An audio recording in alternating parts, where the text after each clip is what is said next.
Allah itu kalau kangen sama kita, Allah kasih kita ujian. Makanya jangan bikin Allah ngasih kita ujian kalau kangen, tapi ngasih kita nikmat. Kenapa Allah kasih kita nikmat? Soalnya kita udah biasa, nggak perlu diuji juga, udah tetap setiap malam tuh curhat sama Allah. Bukan pas lagi banyak masalah doang baru curhat. Kalau pas banyak masalah doang baru curhat, berarti pas kita lagi normal, kita lama tuh nggak ketemu Allah, nggak pernah miss call Allah, nggak pernah japri Allah, nggak pernah curhat ke Allah, nggak pernah DM. Kan Allah kangen nih. Kemana ya dia? Kok nggak pernah DM saya? Kok nggak pernah miss call saya? Kok nggak pernah japri ke saya? Padahal online-nya sering loh.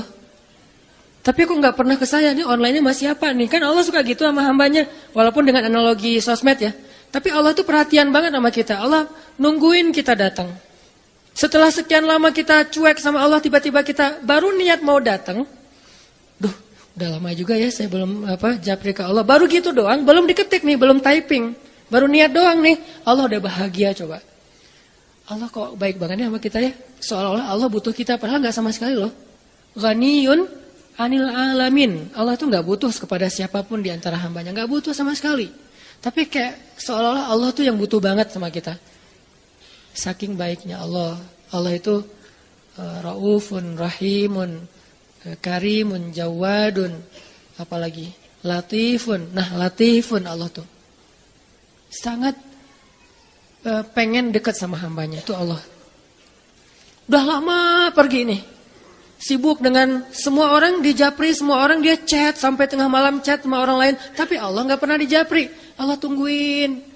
Kalau manusia mungkin kita bisa nyebutnya kayak kesepian gitu, tapi Allah kan nggak mungkin kesepian, tetap aja Allah nungguin seperti orang yang kesepian, saking kangennya sama kita coba. Begitu kita ada masalah datang ke Allah, Allah nggak bilang giliran sekarang aja lo datang, nggak kayak gitu Allah. Langsung Allah dekap, langsung Allah ada apa hambaku? Hal min dhi hajah, apakah kamu butuh sesuatu? Hal min taib, apakah kamu mau diterima taubatnya? Hal min mustaghfir, apakah kamu mohon minta ampun? Allah tanya kepada kita setiap malam, dicuekin lagi, dicuekin lagi. Datang Allah ke langit dunia. Harusnya kan Allah suruh aja malaikat ya, malaikat kasih tahu ke dia supaya berdoa. Enggak, Allah yang langsung turun. Ibaratnya Allah yang ngejapri kita. Enggak dirit juga.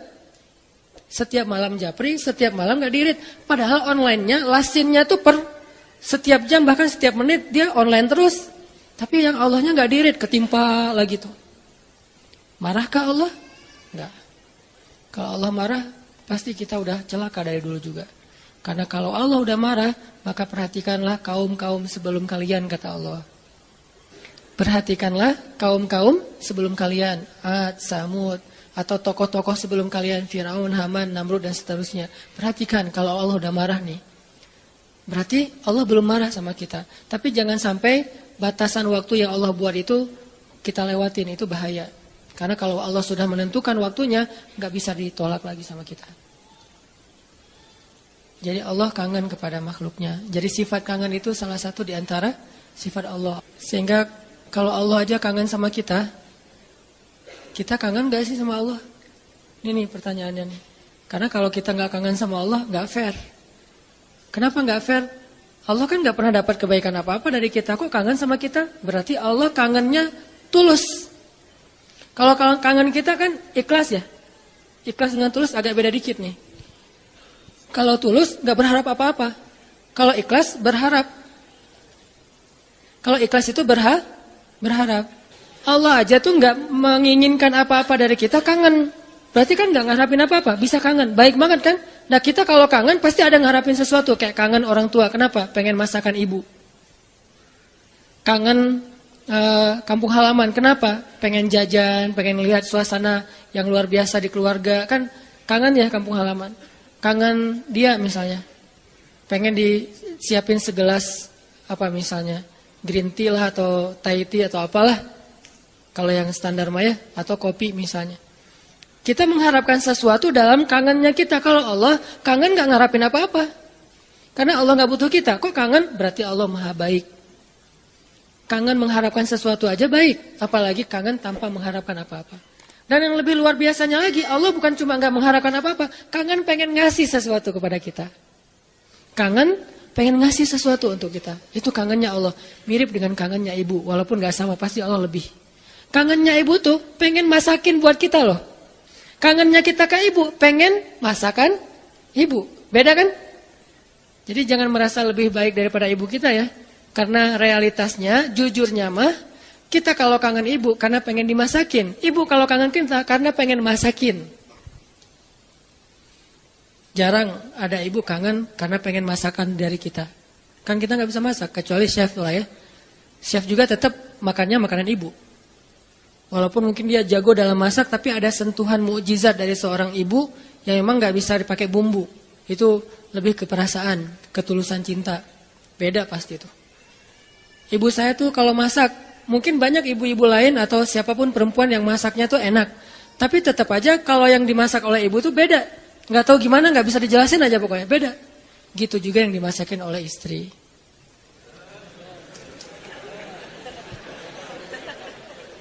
Nggak pernah ngerasain, nggak apa-apa. Sabar ya. Ibu aja dulu lah, puas-puasin ya. Karena ibu tetap aja seseorang yang luar biasa. Allah tuh kayak gitu, analogi cinta Allah kepada kita, walaupun nggak sama persis, tapi minimal ada analoginya. Kayak ibu kepada anak. Allah tuh kangen sama kita bukan karena pengen sesuatu dari kita, tapi karena pengen ngasih sesuatu untuk kita. Kok bisa gitu? Ibu aja bisa, apalagi Allah. Padahal ibu kan manusia yang punya banyak kekurangan. Kadang dia capek, kadang dia juga lelah, kadang dia butuh harta dan segala macam. Namanya ibu kadang-kadang butuh, kayak saya lagi di Mesir tuh, nelpon ibu saya, "Mak, butuh apa? Nih di rumah kalau bulan Ramadan kan bentar lagi bulan puasa, orang Aceh nyebutnya bulan puasa. Bentar lagi kan bulan puasa. Di rumah nggak ada es, masa harus beli terus ke tetangga, nggak enak. Menjelang berbuka pas lagi ngabuburit datang ke rumah tetangga, bisa nggak beli kulkas? Boleh mak, boleh gitu. Nggak pernah saya ngerasa mak nggak kangen sama saya, kangennya kulkas, nggak kan? Walaupun ibu kita manusia, tetap aja kangennya lebih tulus daripada kangen kita. Kenapa ibu pengen beli kulkas? Bukan buat dirinya, buat adik-adik. Karena adik-adik itu kalau buka puasa pasti wajib mereka mah minumnya yang dingin misalnya. Nah ibu nggak suka minum dingin. Ibu sama ayah nggak suka minum dingin. Ayah saya pasti buka puasanya kalau nggak rokok ya kopi. Sebelum buka puasa tuh satu bungkus tuh udah di depan rokok sama kopi. Udah itu aja tuh, nggak ada ribet-ribetnya. Mungkin nggak bisa ninggalin ya karena dari udah sekian lama katanya sih rokok sebelum sekolah dulu teh. Jadi belum sekolah ngerokok dulu baru sekolah. Orang dulu lah ya. Sampai saya dulu pernah waktu kecil tuh diajarin ngerokok sama ayah saya. Untungnya saya sesak nafas, akhirnya nggak bisa nerusin warisan dari ayah saya. Kan dulu mah suka nonton Dunia Dalam Berita gitu kan, masih TV hitam putih dunia. Ketahuan usianya Dunia Dalam Berita, pasti banyak yang nggak tahu Dunia Dalam Berita itu apa. Anak zaman now lah. Dulu tuh ayah saya ngerokok sambil nonton Dunia Dalam Berita. Terus tahun sekali G30 SPKI kan nonton. Saya di sebelahnya. Ya, coba dong. Wes. Jadi kita kompak tuh berdua tuh. Wes. Satu batang berdua, sisanya satu bungkus sendiri dia. Jadi bukan karena pengen minum air dingin ayah dan ibu saya beli kulkas, justru buat adik-adik. Berarti tetap aja tulus. Terus, "Mak butuh apa?" Nih adik-adik belum sekolah. "Mak butuh apa?" Nggak pernah minta untuk dirinya sendiri. "Mama nih mau lebaran nggak ada baju baru." Nggak pernah, pasti untuk adik-adik. Kenapa nggak untuk saya? Mungkin dianggap saya udah mampu sendiri, udah mandiri, jadi udah nggak perlu dikasih-kasih. Artinya dalam cerita ibu kita bisa melihat kebesaran Allah. Kalau ibu aja yang penuh dengan kekurangan bisa setulus itu, apalagi Allah. Ibu bisa kangen kepada kita karena pengen masakin buat kita. Allah kangen kepada hambanya karena pengen ngasih nikmat untuk hambanya. Allah kangen kepada pendosa karena pengen ngampunin dosa-dosa dia. Kenapa gak diampunin aja? Karena dia gak datang. Kenapa gak dimasakin aja? Ngapain dimasakin, orangnya gak ada. Kan gitu kan?